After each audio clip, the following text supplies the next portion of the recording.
Good morning, my beautiful friends. So it's been a week and I haven't read Rune Stones for you. And somebody emailed me yesterday and was like, "Where'd you go?" Sorry, I've been busy. It's been crazy. It's the bubble for hiker season, so that means like the biggest group that's coming out of Georgia. I live in Pennsylvania. Past the halfway mark, the half-gallon challenge, which is what hikers do at Pine Grove Furnace State Park, which is the true halfway mark of the Appalachian Trail from Georgia to Maine. The sort of spiritual halfway is Harper's Ferry, West Virginia. But anyway, I'm a little past that. So it's just been really busy this week with hikers and, life in general. So anyway, I'm going to pull runes today. So I've been thinking about the stones. This message may resonate with me or may not. It may resonate with you or may not. Take what's yours and leave the rest for others. If you're new to the channel, runestones do not predict the future. They are just a meditation tool to help us think about the issues that may be in our life. So let's get started. So we have, these are the Iona stones from the Isle of Iona in the Inner Hebrides of Scotland. And I'll do a Celtic cross reading today. So I'm just going to ask Spirit to give us a message for our best selves, for our highest good. And let's see what Spirit has to say.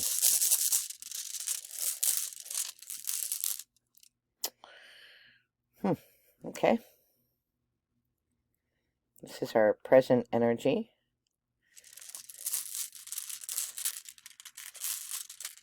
Which is Ingwaz, sorry. And then what brings us to this is Jira.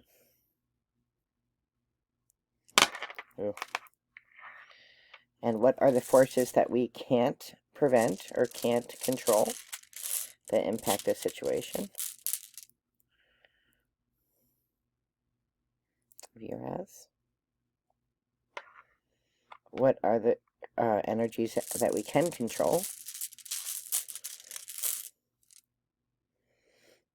Gibo. And what is the potential outcome? Remembering that runestones do not runestones do not predict the future. All right, so I'm going to take a hot minute to think about these stones, think about what messages come through. I will be right back. So this is a really good reading. The Ingwaz stone is all about sort of being you, right? Like, it's a really positive stone, and it's all about like really coming into your own, and that can be it can be a physical, like, physical intimacy, breaking barriers, gender roles, things like that. It's basically the don't care about what others think about you stone. Things are going great stone. And it's funny because yesterday there was this, like, you know how memes like kind of just cycle through Facebook, right? And there was this meme that kept coming up, and it was all about how, I can't remember how it was worded, but like, how women are, like my age, 50, we're warriors and we don't have to be beautiful. But it was like this sort of like apologetic horse crap about, I don't know, whatever. Now, I have never been part of the pretty crew, which I don't mean that as self, effacing. I don't mean it that way. But I never worried about it. I don't know if it's because I had all brothers and I grew up in a neighborhood of all boys. I probably because I'm Gen X and I just don't care. But that's never been where I've derived my worth from my looks, right? But my mom and her mother, like, that was like the thing that you were. You were pretty or you weren't, and your whole job in life was to attract boys and men, and as long as you did that, like, then you were going to be okay because then you'd be taken care of. And I don't know if just as a child, like, I just, I didn't buy that or buy into that. I mean, I think I did for a little bit when I was in my teenage years because I think that's what teenagers do. But as an adult, I don't know. Like, I don't care. Like, I don't know. Like, if you don't like this, I don't care.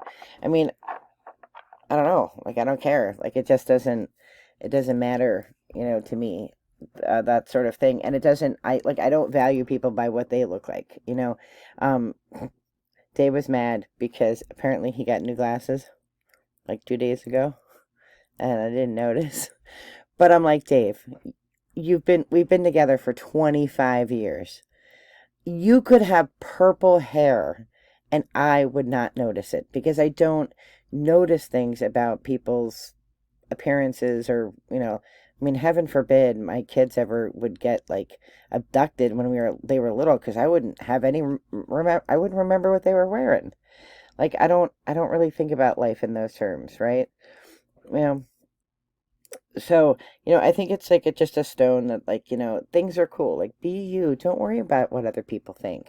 And but do your own thing. And I always say that if I ever wrote a book I would call it hyphenation because I'm very hyphenated about a lot of things. And I was watching another reader and they were talking about how in this particular reading, it was like, we always think that it's either or, like you're married or you're not, or you're a male or you're a female, or you're this or you're that, or it's a yes or a no, and it's always these like polar opposites. And like Scorpios, which is what I am, sometimes we're the kind of people who are like, no, no, there's like a third path that goes down the middle. That's neither the yes or the no. And that is me. That really is me. I kind of see the world in different ways, and not every situation can be answered simply with a yes or no, and that's okay, right? You need the brave thinkers, you need the bold thinkers. So, be proud of who you are, the energy that you bring to the table. um, Jira is the stone of cycles, right? It's the rune of cycles. So you're coming out of a cycle, and I will say that I have been coming out of a funk. One of the reasons I've not been here, in addition to being busy, is that I just felt very disconnected to spirit. I just felt very alone in a way, and disconnected, and this is all baloney, and this is just like that. None of this means anything. Like I get in these funks, um, not because like it isn't like Santa Claus. Like I asked for a new car and you didn't, give me a new car, spirit. What's the matter with you? But just I was like missing my dad, and really because of some things that have been going on with some things associated or connected to my father, who's been passed now for 5 years, and my mother, who's been passed for 15. Um, and it puts me in a funk because I'm like this, like why am I in this energy? And so my vibration like really, really, really, really went down low, and I'm like, I can't read for other people because I don't even know if I believe in it anymore. It's nonsense, right? Of course I believe in it. Of course I believe in spirit. Of course I believe in raising our vibration and bringing light and love into the world. Of course I believe all those things, but I was in a funk. What can I say? Because that's a cycle that you go through, right? It's a cycle that we go through, and we go through cycles with people. We go through cycles with things that happen in our life. We go through cycles with energy. So I was in the low end of the cycle, but it brought me up. You know, you're as the things that you can't control. Like you can't control your nature, right? You can control how you behave and react, given your nature. But a lot of things like it's the nature or nurture debate, right? Um, I was raised knowing half of my biology. I didn't know all of my biology, my DNA. So in in hindsight and looking back and looking at what is nature, what is nurture, what came programmed into me, and what I was raised with. Um, like I take the hikers out drinking. I'm not a big drinker. I do like a good drink once in a while. I'm a good fan of whiskey for piping events, but like I'll have one where others will have many. And that's because my mother was an alcoholic for like the first, I don't know, 9 years of my life. And she wasn't pleasant. And I don't want to be that. Like, I don't want to become that. Now, I forgive her. She had reasons. My brother drowned. When your 8-year-old drowns, I don't know that I would do anything differently than her, so I can't be judgmental. I can't hold that against her. But I just choose not to do that, right? I choose not to live in that sort of space.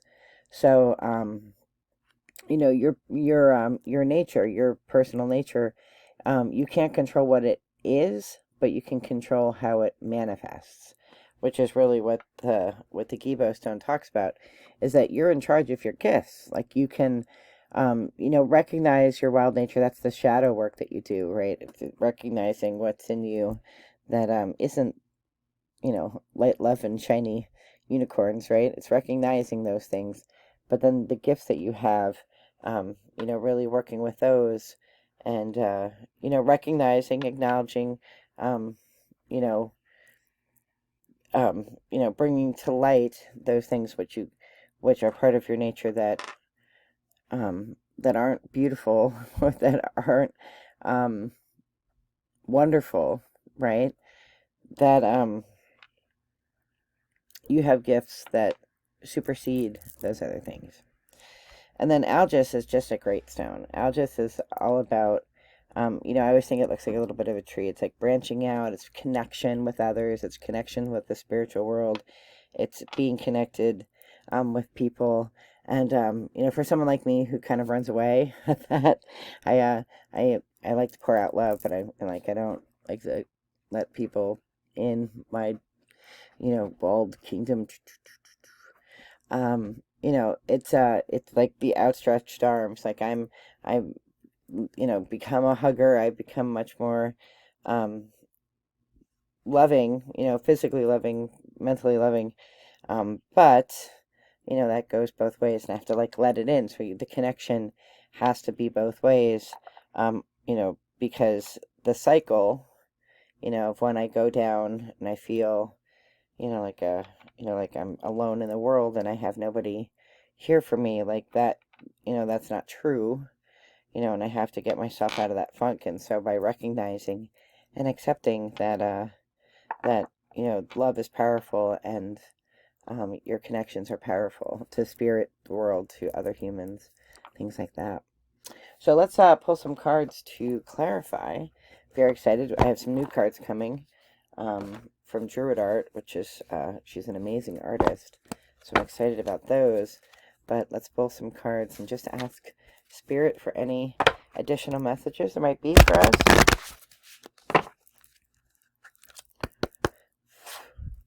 All right.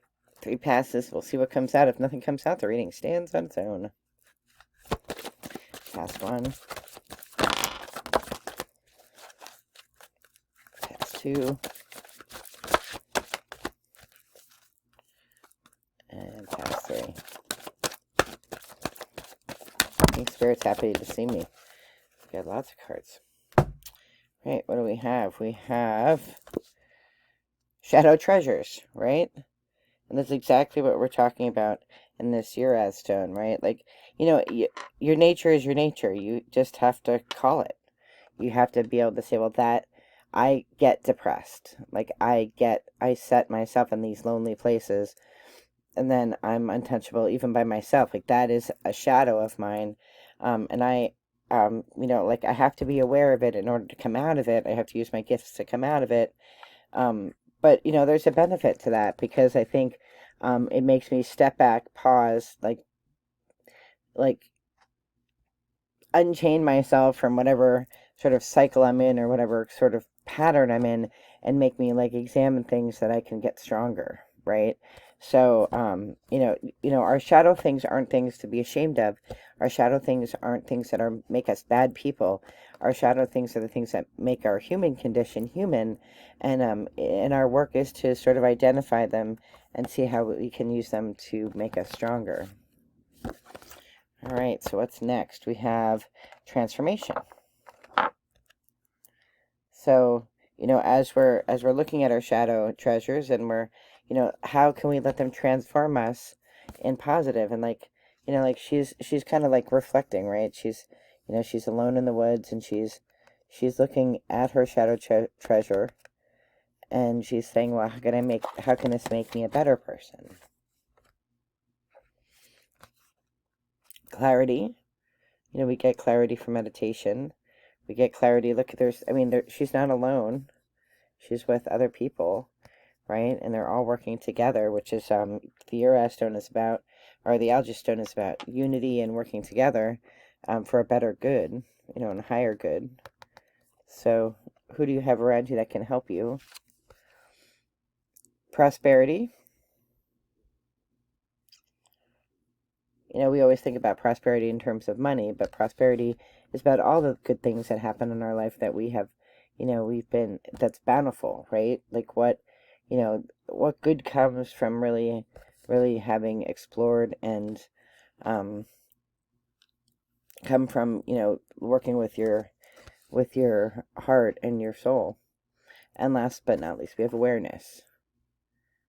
Even just being aware of sort of the things that are around you, the full moon, sort of the field. You may not know every bug in the field, but there are bugs in the field. So, take precautions. There's poison ivy. There's this funny meme yesterday, which my friend and I, we hike all the time.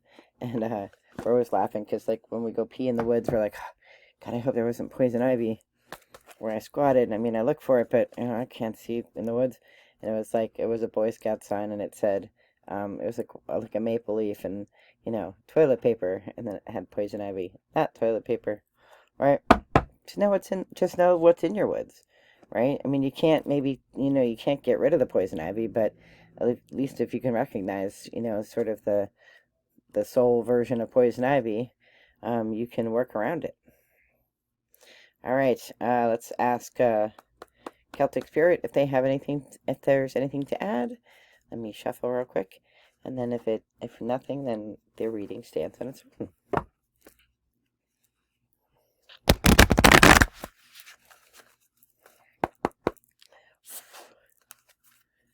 right, let's see. Pass one. Pass two.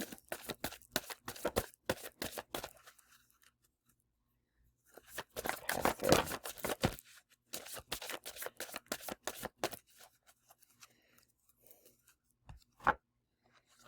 Okay, we have Sherwin, which is transformation, knowledge, and magic.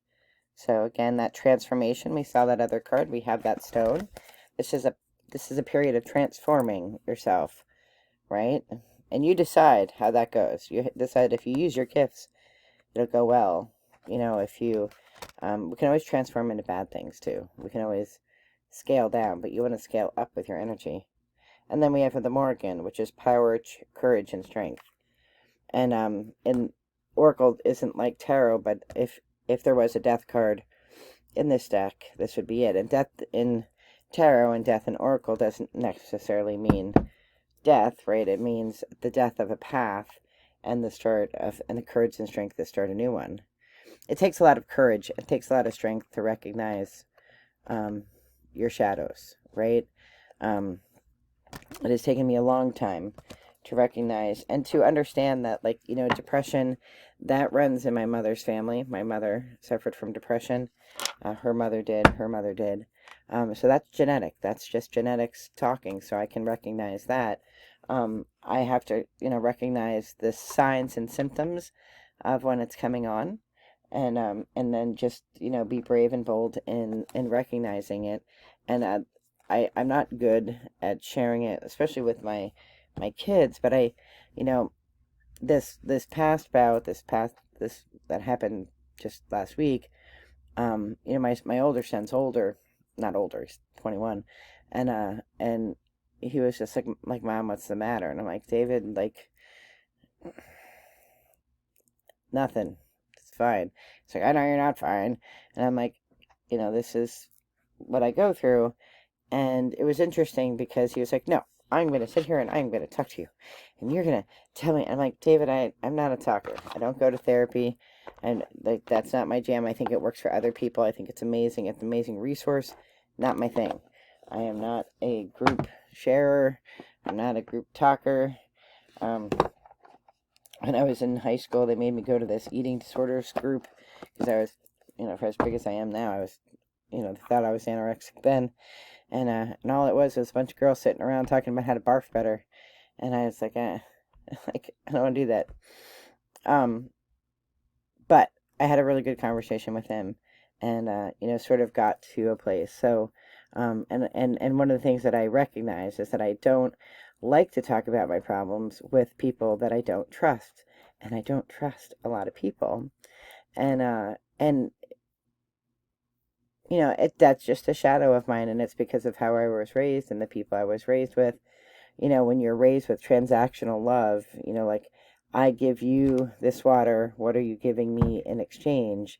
It makes it very hard to talk about your problems, because then your problems are held, they were always held over your head later on, right? So if I would say, well, I'm just feeling particularly lonely, then later on in an argument, it would be like, well, you always feel lonely and you're always surrounded by people. And like, I could be in a crowd of a million people and feel lonely. I understand why Robin Williams felt the way he did, because I feel like that a lot.